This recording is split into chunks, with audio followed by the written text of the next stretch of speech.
The mirror's gaze. Amid the dark backdrop of this eerie realm, a fire sputtered to life, its flames casting flickering shadows that danced upon the landscape. Or at least, I assumed it was a fire, for the logs in this world were as warped as the very reality surrounding me. Weariness clawed at my being. Exhaustion was a constant companion. Time's elusive grip had left me guessing, yet it felt like an eternity, a drawn-out march that might span 3 months, though I couldn't really tell. And did it really matter? My spirit, once aflame with curiosity and an insatiable thirst for discovery, now lay smouldering. The novelties of this warped realm, once a fascination, had faded into a torturous game. Towering grass that stretched high above me, paper-thin trees that whispered truths I no longer cared to hear, water that defied all known physics. These oddities had lost their charm. I yearned for the normalcy of life, for the routines of my responsibilities I had once considered boring. Amidst the quiet crackle of a campfire, my mind went through the tasks of the next day. But a chilling howl broke my concentration, a sound so unnatural that it seemed to claw at the very fabric of reality. Panic surged through me as I extinguished the fire, frantically kicking its flames with dirt.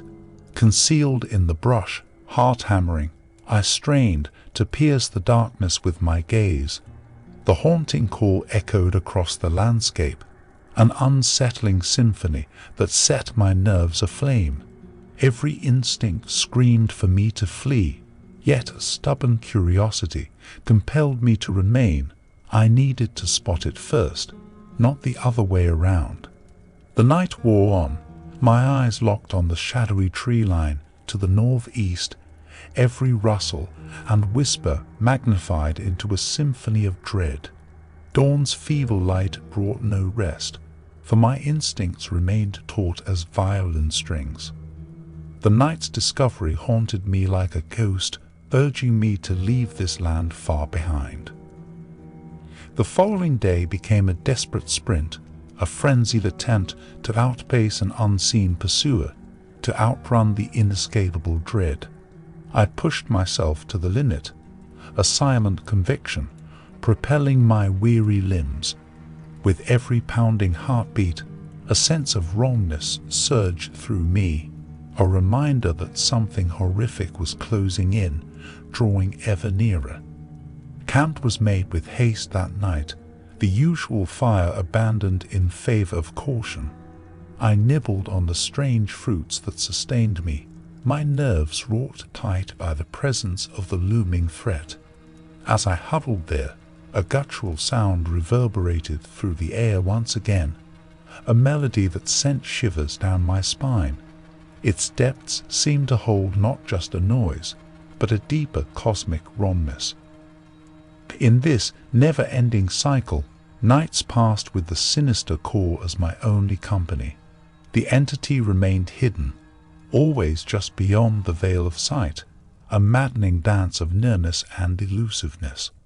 Until one fateful night it shifted. The haunting sound merged with the vibrations of the earth, a deepness that resonated through the very fibers of my being. It was close, and it was massive. In a final gambit for survival, I sought refuge amidst the trees, desperate to glimpse the entity pursuing me. My breath held, eyes scanning the darkness, heart pounding in sync with the eerie calls that punctuated the night. It was then I realized the sound was no longer receding. It was creeping closer, encroaching upon me with relentless determination. Had it changed course? I thought back to every early camp I had made and cursed myself for not being more careful. The trembling of the trees intensified. The wind, once a silent companion, now carried an unsettling scent, a faint but unmistakable stench. My hideout quivered under the weight of its steps, each footfall a palpable threat. Fear coiled around my chest as I realized that I was no longer just fleeing. I was being hunted. With the impending doom now apparent, I knew I needed to move. And soon,